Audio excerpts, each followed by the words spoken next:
Halo guys, jumpa lagi dengan VV Ferrari, masih di negeri Formosa yang super wow, super horror, dan super amazing. Oke guys, apa kabar kalian semuanya?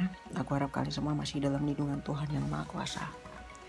Oke guys, masih di rumah sakit hari ini ya guys ya. Aku masih jagain nenek aku yang sedang berbaring di sana ya.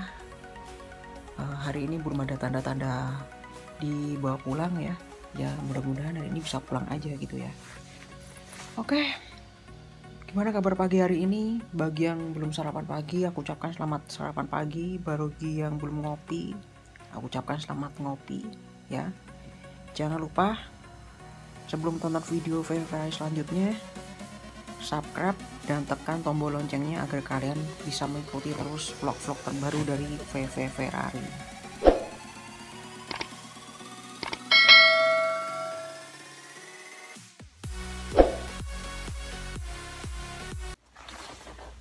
Oke guys, hari ini mau sedikit cerita ya. Udah 2 hari ini jaga nenek di rumah sakit ya. Gak ada konten lain. Aku hari ini ingin cerita aja ya. Ternyata jaga orang tua di Taiwan di rumah sakit apalagi tuh, waduh, tenaga sangat terforsir sekali ya. Pastinya teman-temanku semua, saudara-saudaraku semua yang sudah pernah ke Taiwan, yang udah pernah jagain nenek-nenek atau kakek-kakek di rumah sakit udah nggak heran lagi dan udah nggak kaget lagi ya.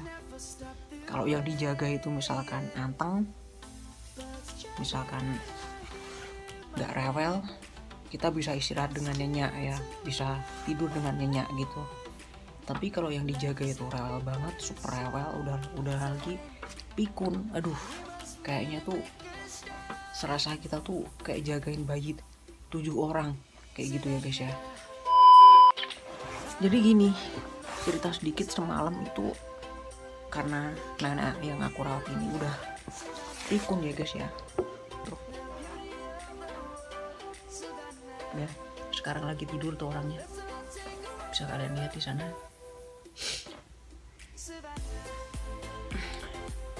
Jadi semalam itu sempat bikin aku kesel, sempat bikin aku lelah juga. Udah jam 12 malam itu teriak-teriak posisi di rumah sakit ya. Dia tuh nggak nyadar kalau posisinya sekarang lagi di rumah sakit gitu. Namanya orang pikun ya, dia apa namanya, disamain kayak posisi di rumahnya aja gitu. Jam 12 malam tuh minta mandi. Aduh. Posisi di rumah sakit gitu loh, dia minta mandi. Ya aku bilang, aduh, sebenarnya ngomong sama orang pikun juga percuma juga ya, meoyong ya, sama aja ngomong sama tembok ya gitu. Dia teriak-teriak, aku mau bangun, aku mau mandi gitu. Aku bilang, kamu jam segini mau mandi, ini bukan di rumah, ini di rumah sakit. Dia nggak mau ngerti. Aku bilang nggak ada air panas, adanya air dingin. Kamu mau pakai air dingin? Dia pengen bangun sendiri gitu. Ya kan, kalau bangun sendiri, mandi sendiri kan celaka. nanti kan bisa malah parah penyakitnya kan. Dia udah pikunnya udah tingkat dewa pikunnya. Terus sebelum dia minta mandi itu dia ngoceh-ngoceh sendiri minta makan. Padahal sore itu anaknya datang ya, itu udah disuapin telur, udah disuapin apa namanya, kayak semacam agar-agar gitu kan. Dia bilang, aku belum makan nih, aku masih lapar. Aduh, posisi dia udah kenyang ya, kalau ditambah lagi makan lagi kan bisa ususnya jebol nanti gitu. Ini kalau yang ngerawat apa namanya sama aja kayak yang dirawat, bisa aduh bisa fatal gitu ya. Jadi gini guys, jaga orang tua di rumah sakit itu apalagi di Taiwan tuh tenaganya harus super bener-bener super ya. Malam nggak bisa tidur, apalagi kalau udah jam segini mau tidur nggak enak ya gitu kan. Kalau namanya di rumah sakit ini kan sering dikontrol sama suster ya. Kita mau merem sebentar aja, tahu-tahu ada orang buka pintu, bener-bener kita kaget, kita udah nggak bisa tidur lagi, ya kan. Ditambah lagi nanti yang neneknya rewel, yang beol lah, yang kencing lah, yang muntah lah dan sebagainya. Aduh, tapi saya salut sama teman-teman semua yang apa namanya udah pengalaman di rumah selama di rumah sakit itu, bener salut. Tenaganya terkuras habis di rumah sakit ya, apalagi yang dijagain rewel ya. Aduh, itu benar-benar menguras tenaga sekali. Kalau yang dijaga nggak rewel sih is okay, nggak apa-apa ya gitu. Jadi aku di rumah sakit ini sendiri ya guys ya. Jagain nenek aku tuh ini sendiri. Tapi nanti mungkin sebentar lagi anaknya udah pada datang. Jadi kalau udah siang itu ada yang berkunjung datang ke sini gitu kan. Sehari-hari tiap malam ya aku sendiri, gak ada yang nemenin, cuma berdua doang sama nenek. Dan di sini kamarnya ini kan dia ambil yang satu kamar kan, jadi gak campur-campur kamar dengan orang lain gitu. Jadi agak lumayan lebar lah, gak berisik lah gitu, seperti itu. Sebenarnya hari ini kan dia tuh ambil obat ya kan, nggak tahu mungkin karena nggak sabar kali ya. Dia mendahului ke rumah sakit dulu gitu. Kemarin anaknya bilang hari Senin nanti ambil obat gitu kan gitu. Ternyata hari Sabtu dia udah ke rumah sakit dulu gitu. Awalnya kenapa dia bisa masuk rumah sakit ya, sebenarnya dia kan punya riwayat penyakit congfong ya, stroke, darah tinggi ya gitu. Namanya orang penyakit stroke kan bisa jadi kambuh gitu kan, bisa kumatan gitu kan gitu. Jadi sebenarnya kemarin itu pas hari Sabtu itu kan ada pemilihan presiden kan di Taiwan ya. Paginya dia itu aku anterin nyoblos ya. Awalnya baik-baik aja, fine aja, nggak ada masalah gitu kan, orang sehat-sehat aja. Habis sarapan pagi sekitar jam 8:30 anaknya bilang suruh anterin nyoblos ya. Aku anterin dia nyoblos.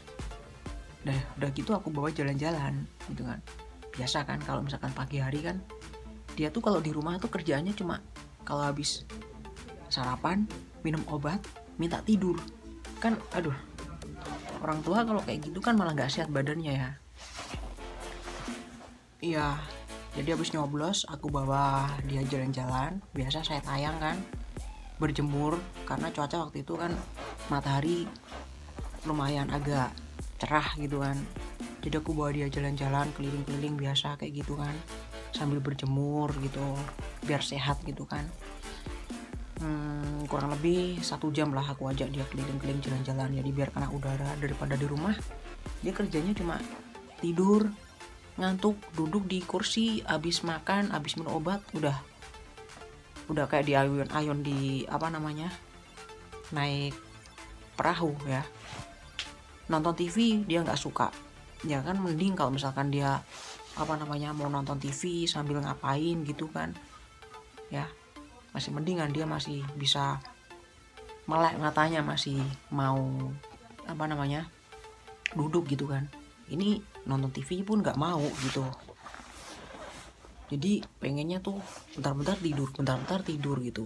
Jadi akhirnya aku ajak jalan. Nah sekitar 10:30 siang aku pulang tuh dia berasa beol, tapi padahal sebelum aku ajak jalan tuh dia udah beol ya. Terus pulang-pulang dia beol lagi, banyak banget beolnya gitu kan. Nah habis itu aku suruh duduk biasa di ruang tamu kan, karena belum jam makan kan, bisa jam makan siang kan 11:30 ya kan. Aku lihat kayaknya kasihan banget gitu, kok udah kayak diayun-ayun di perahu gitu, udah ngantuk gitu, udah merem aja matanya itu, udah nggak bisa melek gitu kan. Akhirnya aku suruh dia tidur, udah kamu tidur aja istirahat, nanti 11:30 bangun ya makan ya, aku bilang gitu. Ya udah akhirnya aku suruh dia tidur dan aku ngerjain kerjaanku yang lainnya gitu kan. Nah aku siapin makanan, terus menantunya datang ya kan, juga mau masak. Pas jam 11:30 aku bangunin dia. Aku belum bangun, dia udah bangun dengan kondisi badan tuh bergetar semua. Terus sambil bicara, sambil ngomong-ngomong dengan bahasa HK ya, aku nggak paham bahasa HK Hokkien-nya itu. Dia teriak-teriak gini gitu, aku pengen pulang, aku pengen ke rumah sakit, dia bilang gitu. Kamu kenapa, aku tanya gitu. Dia sambil bergetar-getar gitu kan, terus mulutnya ngeluarin sedikit air liur. Biasa kan kalau orang stroke kan pasti ngeluarin air liur ya, dia juga sekarang juga kadang-kadang ada keluar air liurnya keluar sendiri gitu. Terus aku takut kan, terus aku kasih air minum, dia nggak mau, dia marah. Jadi kayak mungkin tekanan darahnya tinggi dia gitu. Terus aku panggil menantunya, terus aku bilang ini kenapa ini, aku bilang gitu. Terus udah bawa ke rumah sakit aja ini gitu. Terus dia nelpon anaknya yang satunya, yang majikan aku tuh, yang gaji aku itu. Terus udah gitu nelpon juga suaminya kan waktu itu kan lagi keluar di telepon. Terus akhirnya pulang, terus ngelihat. Jadi semua pada ngelihat itu, anaknya, menantunya, cucunya, buyutnya ngelihat kenapa gitu.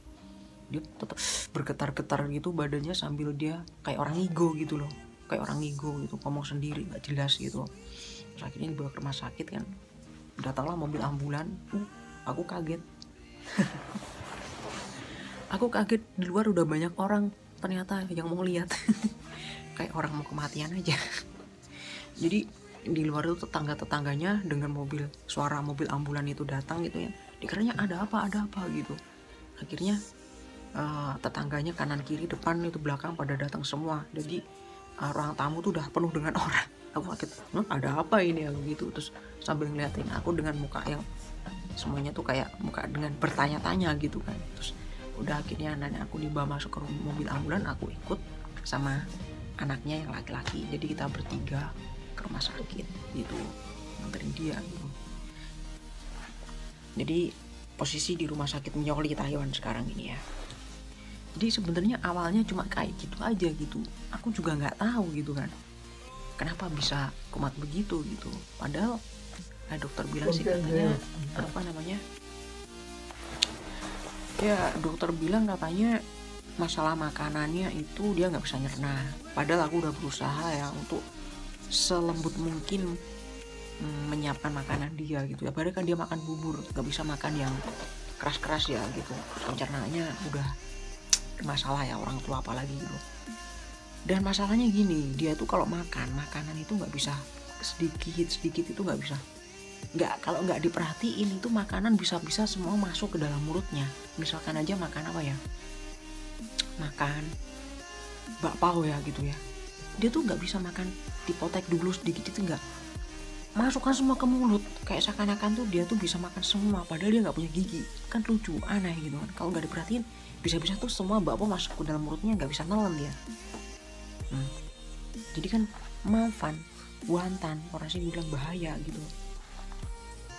Dan kemarin anaknya juga sempet cerita dia sakit kayak gini kenapa, karena awalnya juga gitu, makan makanan nggak diperhatiin semua masuk ke dalam mulutnya, akhirnya tersedak, akhirnya sampai dibawa ke rumah sakit. Itu waktu kemarin itu sebelum aku datang rawat dia tuh, dibawa ke rumah sakit tuh kurang lebih ada berapa minggu gitu, gara-gara tersedak makanan. Memang dia kalau makan nggak bisa pelan-pelan, seakan-akan tuh kalau bisa tuh makanan semua yang dia di depan matanya tuh bisa masuk semua ke dalam mulutnya gitu. Pakai gigi palsu pun percuma meoyung. Yang bawah bisa dipakai, yang atas turun terus gitu kan. Jadi percuma aja gitu. Jadi seperti itulah guys lah, susahnya ngerawat orang tua ya. Tadi barusan dia bilang sama aku kemarin belum mandi loh. Dia masih ingat belum mandi, masih ngomongin masalah mandi aja gitu. Dia bilang gak ada air panas, nanti kalau udah pulang ke rumah aja mandi, aku bilang gitu. Dia keinget apa, sebenarnya kadang-kadang ingat ya, daya ingatnya tuh kadang-kadang masih tajam. Kayak contohnya kemarin itu masalah jam tangan ya, jam tangan dia masih ingat bandanya, jam tanganku kemana gitu. Kemarin kan waktu ke rumah sakit kan semua pada dilepas-lepasin kan, dia kan diinfus, jam tangan dilepas. Semalam ribut masalah jam tanganku kemana, aku nggak tahu, tanya anakmu, aku bilang gitu. Dia mau turun dari ranjang, dia nggak nyadar dia di rumah sakit. Dia taunya tuh dia sekarang di rumah gitu. Dia sekarang nggak nyadar kalau dia tuh di rumah sakit gitu. Saking pikunnya. Aduh. Oke guys, gitu aja ya vlog aku pagi ini, hari ini ya. Nggak ada konten lain, aku cuma bisa cerita mengenai tentang kegiatanku hari ini, jaga nenekku di rumah sakit yang sedang sakit berbaring. Doain aja mudah-mudahan dia cepat sembuh, sehat kembali, cepat dibawa pulang ke rumah dan bisa melakukan aktivitas seperti sedia kala ya. Oke, seperti biasa mungkin kalau ada kata-kata yang kurang berkenan, aku minta maaf yang sebesar-besarnya, dan tetap aku doakan mudah-mudahan kalian semua tetap diberikan kesehatan, umur panjang. Jangan lupa selalu tersenyum, smile, jangan lupa bersyukur, jangan lupa bagikan cinta kasih kalian kepada semua orang dengan tulus dan ikhlas. Dan tentunya Tuhan tetap berkati kalian semuanya. God bless you always. Sampai ketemu lagi dengan vlog-vlog dan video-video favorite terbaru yang lainnya. Bye bye.